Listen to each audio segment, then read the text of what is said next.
好多家長咧都發現，當小朋友讀到高階級別 OSAT 級嗰陣咧，雖然單詞量夠晒，但面對住啲長篇大論嘅文章，硬係會讀唔明或者捉唔到重點。點解呢？因為去到高階閱讀已經唔再係單純睇熱鬧咁睇故仔，而係要建立嚴謹嘅學術思維。咁究竟海尼曼 FPC 係點樣幫小朋友 KO 呢啲長難句同複雜邏輯嘅呢？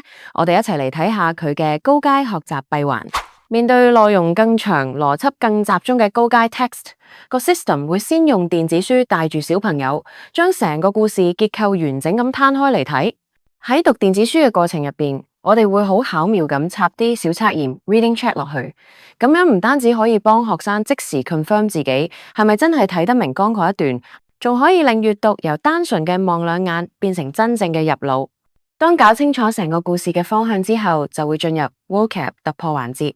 喺呢度嘅生字唔再係孤零零一張張嘅單詞卡，而係跟住個 topic 一組組咁出嘅 expression。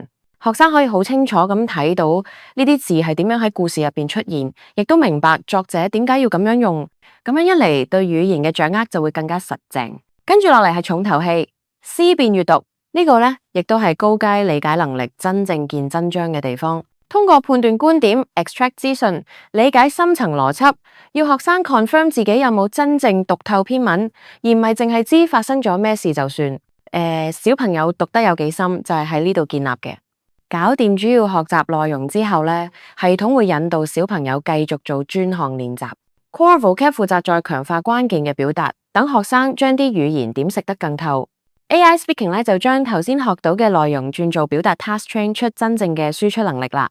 Extension 入邊仲有更多圍繞住個 topic 延伸嘅內容，幫學生將個故事邏輯理得更順。